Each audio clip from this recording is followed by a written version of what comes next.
everybody, what's up and welcome back. If you're new here, I'm Liz. And today we're going to be discussing another unidentified serial killer attack, all of the above. Today we're going to be talking about the Atlanta Lovers Lane murders. If you've never heard of those, keep sticking on, keep watching this. If you're a returning subscriber, thank you for coming back and enjoying. I got more crazy content on the way for you guys. And don't forget to, if you haven't subscribed, hit the subscribe button and turn your bell notification on all. That way you know whenever I upload, because my VLOGMAS will be out starting tomorrow. So, the Atlanta Lovers Lane murders was a set of unsolved attacks that was committed by an assailant of whom, to this day, has never been apprehended.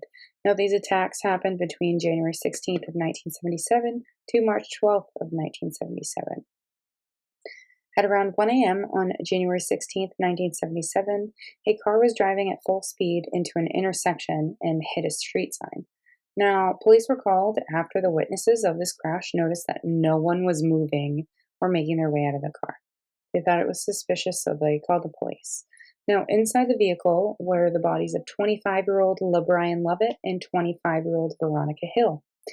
Now, Veronica was in the back seat of the car and she was under a coat, but she was suffering from gunshot wounds to her left leg and to her abdomen. Meanwhile, LaBryan Lovett was in the front seat of the car with wounds to his head. He also had wounds to his stomach, his right leg, and to his left arm. They were both alive at the scene of the crash and were then transported to the hospital, but they would succumb to their injuries and pass away. When the police investigated what happened to LaBryan and to Veronica, it was determined that they were last seen heading towards Adam Park, which is known for couples to hang out at, because it was known at the time as being Lover's Lane. Now, the investigators learned that the assailant walked up to the vehicle and opened fire through the windshield of the car. LaBryan then attempted in driving away for help, but his injuries were too much and he blacked out, hence why he lost control of the car. The bullets that hit LaBryan and Veronica were that from a .38 caliber handgun. At around 2 a.m. on February 12th of 1977, 18-year-old Dennis Langston and 17-year-old Detira Tatum were engaging in sexual activities in their car at West Manor Park when an unknown person approached their vehicle and fired 6 rounds. One bullet hit Dennis and another one hit Detira. Luckily, both of them made a full recovery, and when they were asked by police, they said that they had a quick look at who the shooter was, but were able to say, they were only able to say that it was a large black male.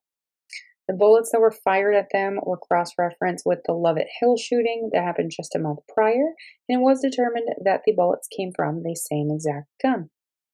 1 month later, on March 12, 1977, 20-year-old Diane Collins was out with her fiancé. They had seen a movie earlier that afternoon, and then they were walking around Adams Park just to end off their date.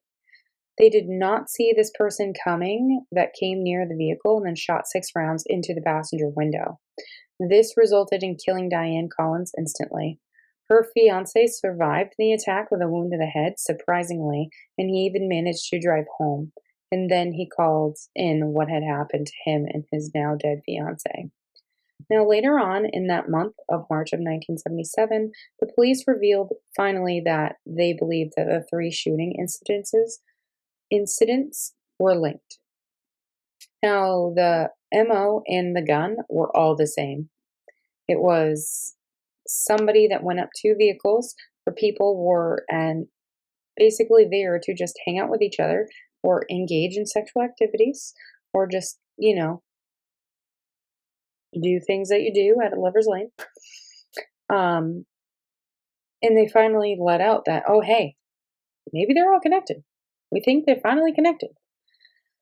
Oh, gotta love cops sometimes, But they also theorized that the next shooting would either happen on the 6th or the 8th of April because it was a pattern of these dates. And between these dates in particular, of the 6th and 8th of April, they had undercover cops at both West Manor Park and at Adams Park to canvass the area, but nothing turned up. Eventually, the days would pass on, but the killer had never shown. And unfortunately, the investigation ended up coming to a halt. This is mainly due to the Atlanta child murders that was happening or beginning to happen at this time in 1977, and the cops needed to shift their focus from a now cold case or cold trailed case to a now hot case that was currently happening. To this day, this case is sat cold and no suspect has ever been named. What are your thoughts on this? Leave them in the comments down below. I would love to know. And I'll see you guys tomorrow in Vlogmas.